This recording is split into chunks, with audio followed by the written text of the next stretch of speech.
Baik rekan-rekan media, selamat siang. Dan sebelumnya saya ingin berterima kasih kepada awak media yang sudah berkenan hadir pada konferensi pers pada hari ini. Nah, saya di sini selaku perwakilan dari Ajinomoto ingin mengajukan penawaran terkait berita hoax yang kami dapat mengenai salah satu dari produk kami. Sebelum itu saya akan menyampaikan terkait isu yang beredar mengenai perusahaan Ajinomoto Indonesia. Brand produk perusahaan Ajinomoto Indonesia berulang kali mendapatkan isu negatif tentang produk MSG buatannya yang tidak aman untuk dikonsumsi masyarakat.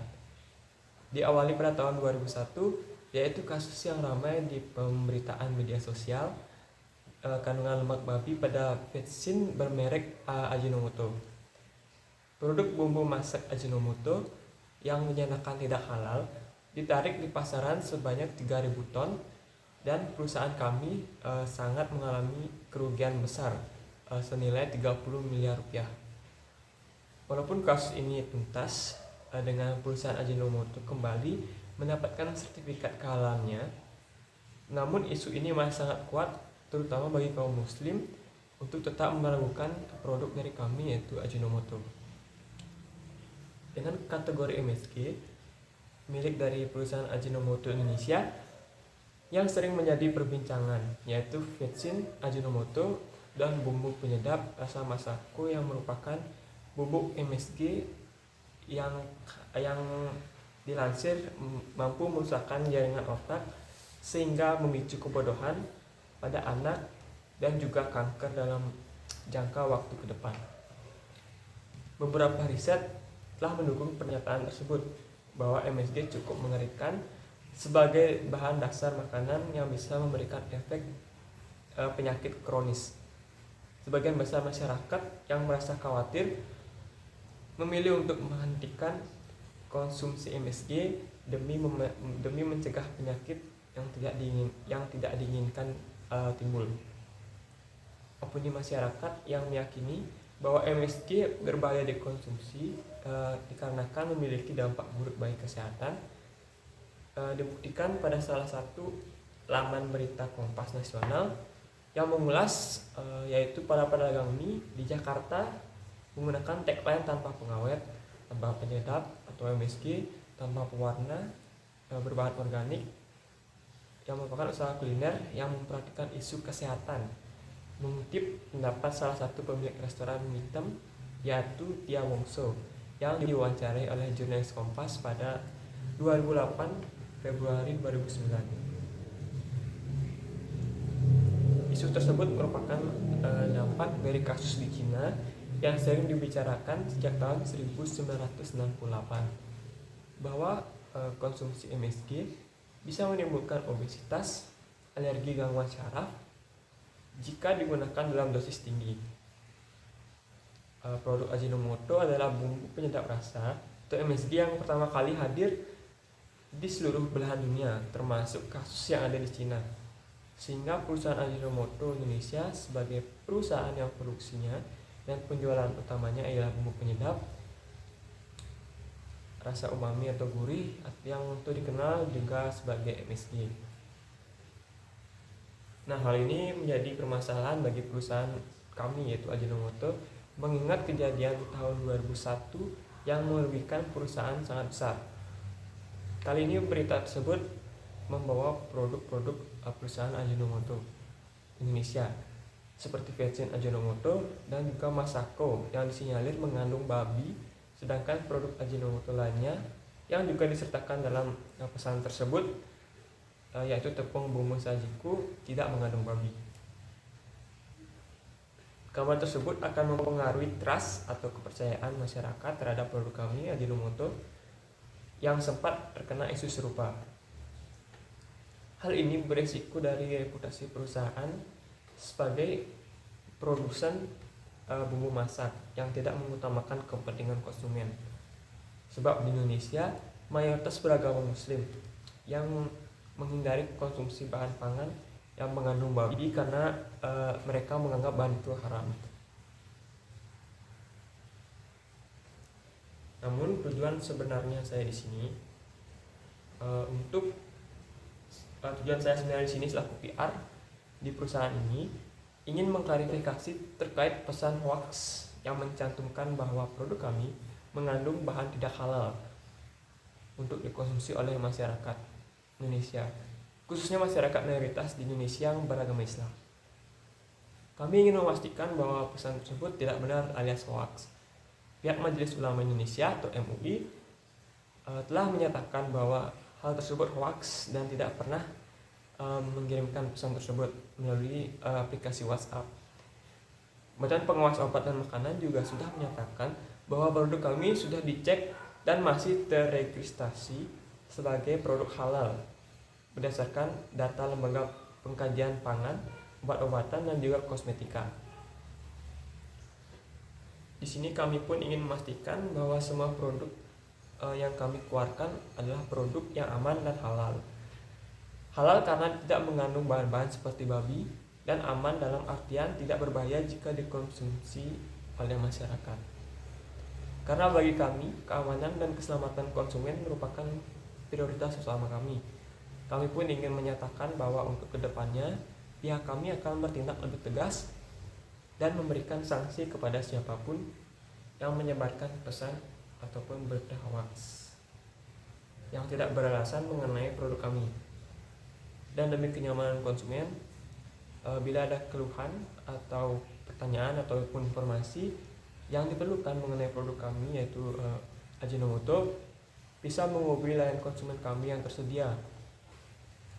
Dan juga perusahaan Ajinomoto telah menyelenggarakan sebuah kegiatan edukasi mengenai persatuan pabrik monosodium glumate dan glumatik asid Indonesia.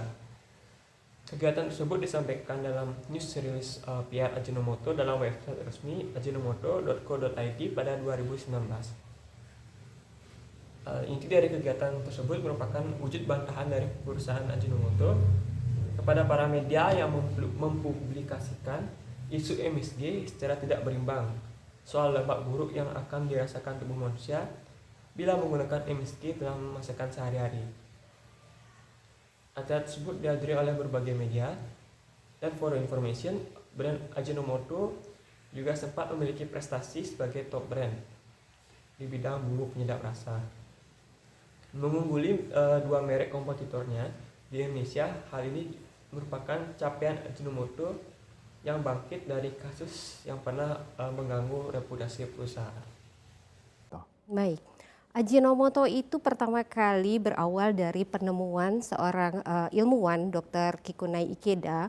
Beliau menemukan sebuah rasa gurih atau rasa umami.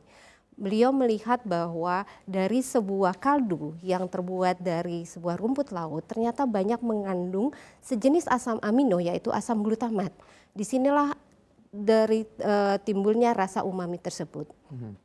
Umami itu sendiri berasal dari bahasa Jepang, dari kata umai yang artinya lezat dan mi yang artinya gurih. Kemudian beliau bersama dengan seorang pengusaha di Jepang pada masa itu bernama Saburo Suzuki II membangun sebuah korporasi yang dinamakan Ajinomoto Korporasi di tahun 1909, jadi itu kira-kira sudah 1 abad yang lalu. Mereka berdua kemudian mengembangkan menjadi sebuah produk yang kita kenal sekarang sebagai MSG atau monosodium glutamat.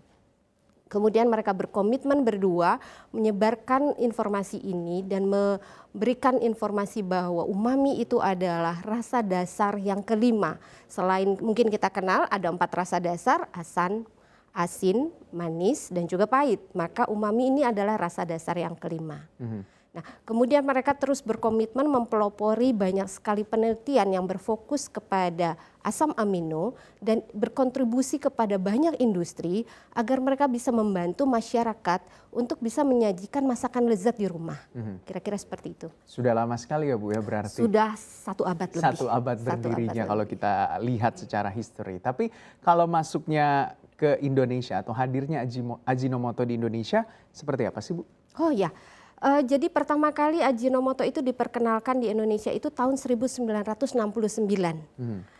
Jadi karena mungkin budaya makanan orang Jepang dan orang Indonesia tidak tahu terlalu jauh berbeda, maka rasa umami ini langsung dapat diterima dengan baik oleh penduduk Indonesia. Kemudian kami mendirikan pabrik kami yang pertama di Mojokerto, yaitu suatu kota di Jawa Timur. Ini adalah pabrik kami yang pertama di tahun 1970. Jadi itu pun kalau di Indonesia Ajinomoto kira-kira sudah lebih dari 50 tahun.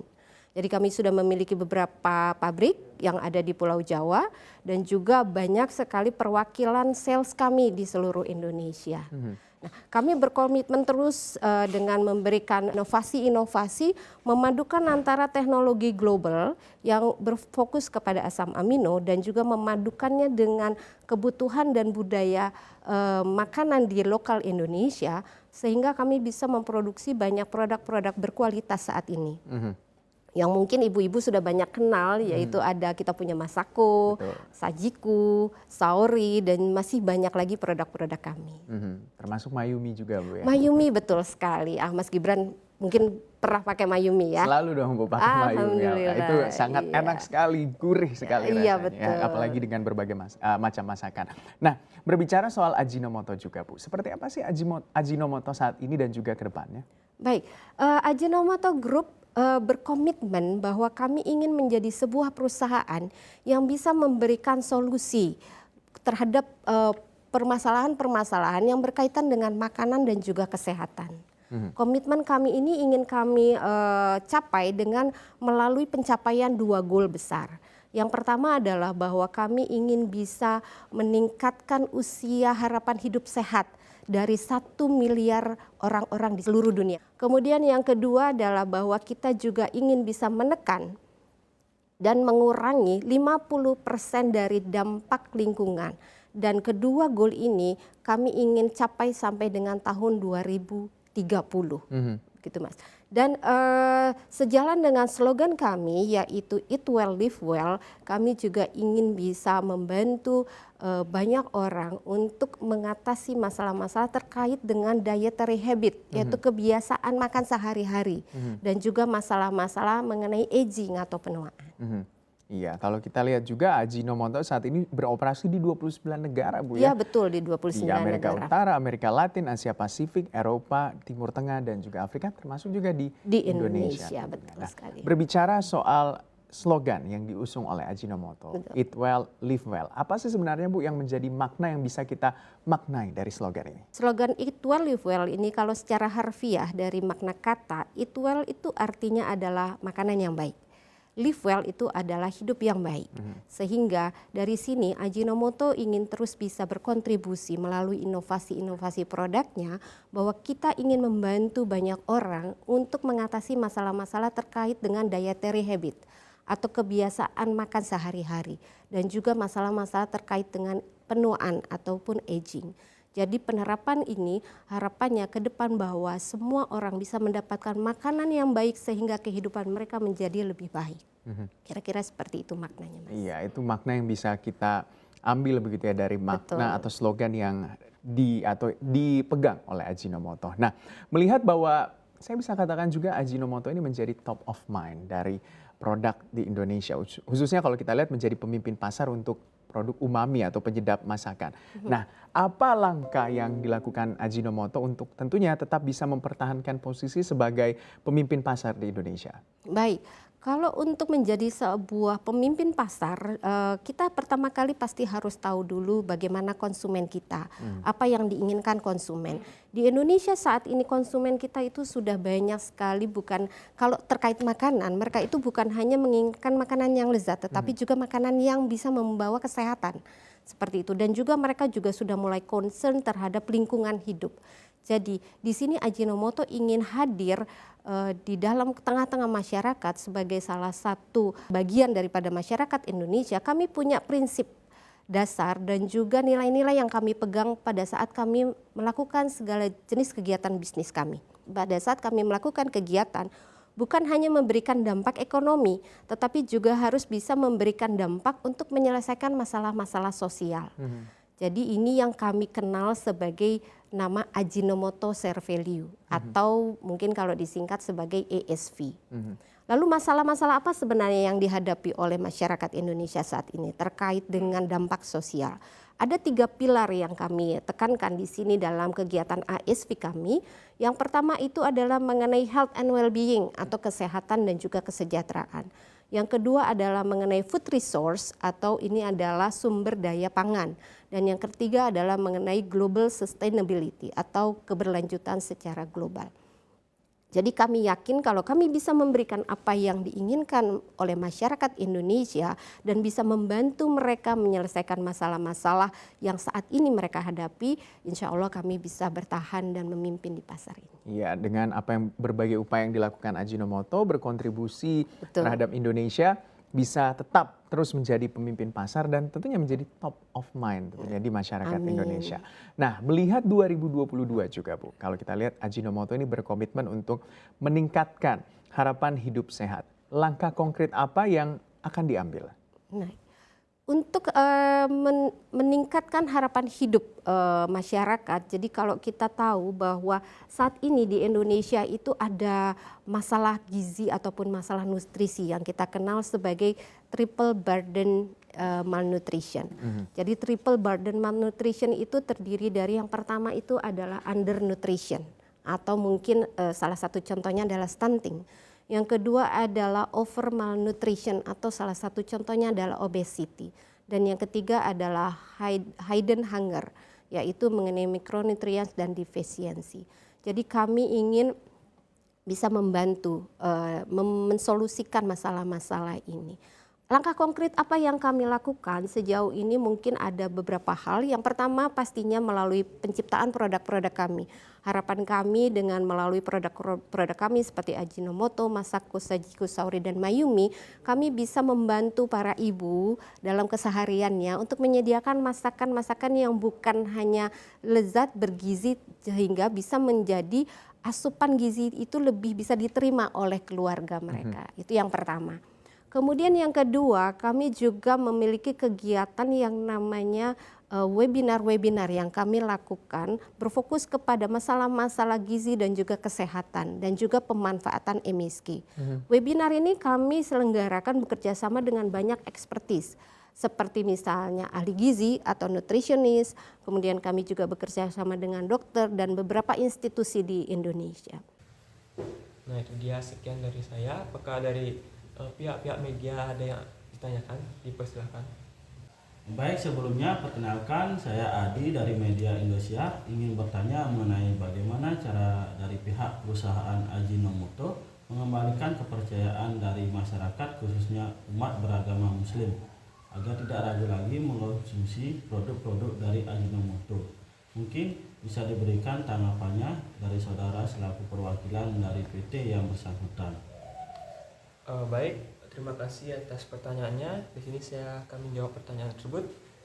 Pertama, dari pihak kami, perusahaan Ajinomoto akan memberikan hasil uji kembali produk kami kepada BPOM yang hasilnya menyatakan bahwa produk kami sudah dicek dan masih terregistrasi sebagai produk halal berdasarkan data Lembaga Pengkajian Pangan, Obat-obatan, dan juga Kosmetika. Dan juga pihak dari Majelis Ulama Indonesia yang menjadi patokan organisasi umat Islam menyatakan bahwa produk kami 100% halal tanpa campuran bahan-bahan yang disebut mereka itu haram. Nah, dengan hal tersebut tentu saja bisa mengembalikan kepercayaan masyarakat agar kembali mengkonsumsi produk-produk dari perusahaan kami yaitu Ajinomoto. Dan juga kami dari perusahaan Ajinomoto Indonesia telah menyelenggarakan sebuah kegiatan edukasi mengenai persatuan pabrik monosodium glutamate dan glutamatik asid Indonesia. Inti dari kegiatan tersebut merupakan wujud bantahan dari perusahaan Ajinomoto kepada para media yang mempublikasikan isu MSG secara tidak berimbang terkait dampak buruk yang dirasakan tubuh manusia bila menggunakan MSG dalam masakan sehari-hari. Nah itu dia yang bisa dari kami rencanakan agar bisa mengembalikan kepercayaan dari masyarakat agar bisa kembali menggunakan produk-produk dari kami yaitu Ajinomoto. Baik, mungkin saya tutup. sesi konferensi pers pada hari ini.